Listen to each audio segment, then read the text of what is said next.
Beberapa tokoh pejuang kemerdekaan Malaya berdarah Minangkabau yang tercatat dalam sejarah seperti Aisyah Ghani, Letnan Adnan Saidi, Syamsiah Fakih, Ahmad Bustamam, dan lain-lain. Mereka semua telah mengangkat nama orang Minang lebih tinggi setingkat.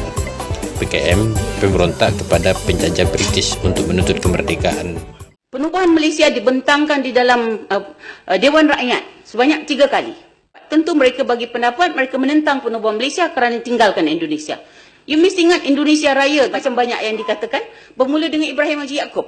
Ibrahim Haji Yaakob pada tahun 45 cuba masuk ke Indonesia Merdeka tapi gagal, dia yang pergi ke sana. Dan dia kemudian dapat jadi governor, kemudian dia dapat menjadi ketua tentera Riau dan akhirnya beliau meninggal dan dikebumikan di Makam Pahlawan Indonesia.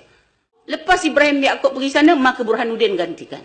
So Burhanuddin, Ahmad Bustamam dan juga orang-orang PAS macam nama-nama PAS yang dulu-dulu ya. Mereka melihat bahawa perjuangan mereka ialah Melayu dan Islam.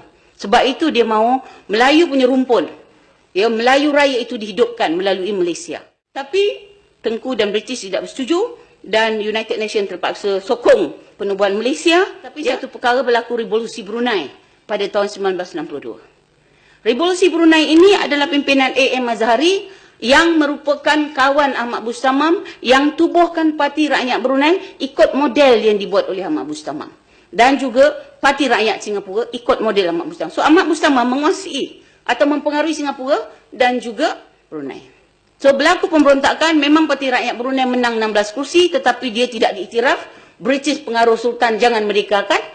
Maka akhirnya Sultan terpaksa minta pertolongan lari ke Kuala Lumpur. Bukan lari lah, minta maaf ya. Dia datang ke Kuala Lumpur dan di sana Tunku Abdul Rahman menghantar 250 orang polis, kalau tak silap saya, ikut rekod untuk tolong selesaikan revolusi di sana. Dan orang-orang inilah tuan-tuan yang kemudian digunakan oleh Indonesia di bawah Soekarno untuk menjadi gerila di bawah persatuan ataupun kita kata pergerakan rakyat Kalimantan Utara atau PARAKU.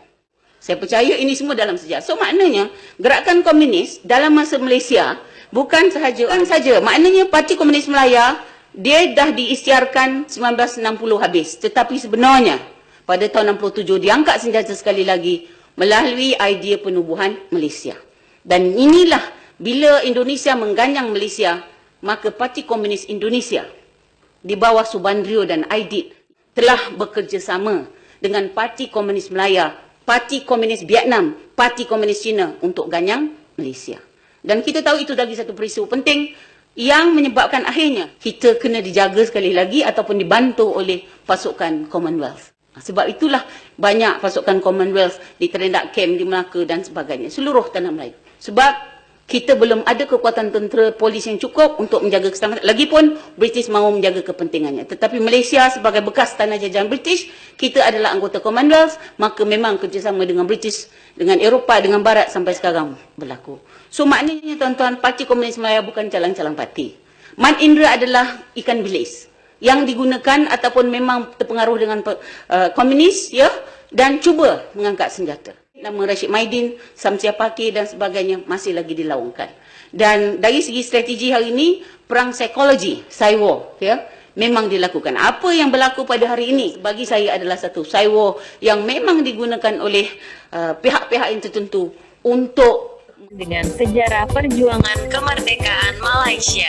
Walau hakikat pemerintah British berusaha untuk menghapus namanya dari lipatan sejarah perjuangan kemerdekaan Malaysia. Partai Awas Angkatan Wanita Sadar, yang dipimpinnya dibubarkan oleh pihak British pada tahun 1948. Begitu juga dengan Partai API, Angkatan Pemuda Insaf, yang dipimpin Ahmad Bustamam suami kedua Syamsiah Fakih, juga berdarah Minangkabau. Partai API juga dianggap partai terlarang oleh pihak penjajah British. Tekanan hebat dari penjajah British terhadap PKM yang dilabel sebagai pemberontak, memaksa Syamsiah Fakih dan rakan-rakannya melarikan diri ke dalam hutan di Lubuk Kawah Temerloh Pahang sebagai gerilya bersenjata. Oleh rakan-rakan seperjuangan, Syamsiah Fakih digelar Ratu Rimba Malaya karena beliau seorang wanita yang tangguh, cekal dan berani. Syamsiah pernah sesat sendirian di dalam hutan terpisah dari pasukannya dalam keadaan tiada bersenjata.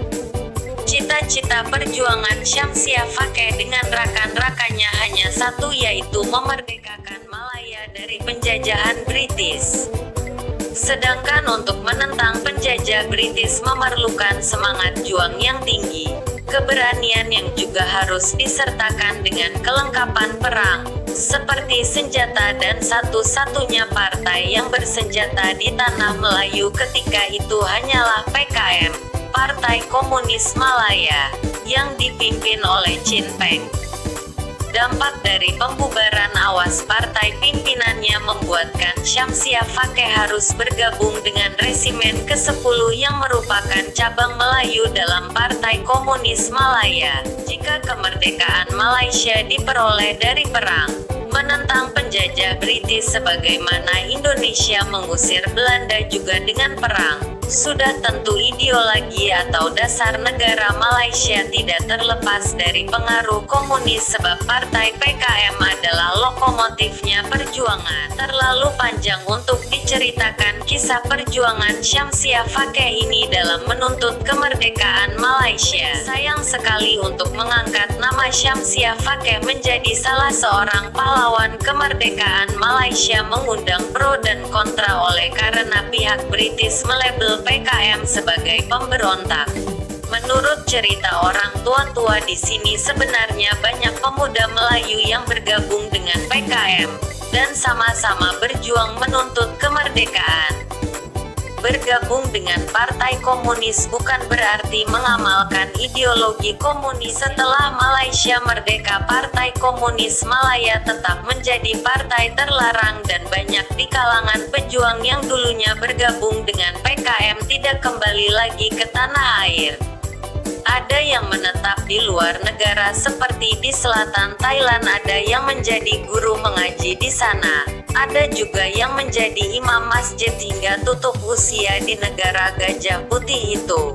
Perjanjian damai antara PKM dengan pemerintah Malaysia pada tahun 1989 adalah pintu terbuka untuk mereka pulang ke tanah air. Syamsiah Fakeh menghabiskan usia mudanya di Tiongkok. Beliau kembali ke Malaysia pada tanggal 23 Juli tahun 1994 dan meninggal pada tanggal 20 Oktober tahun 2008.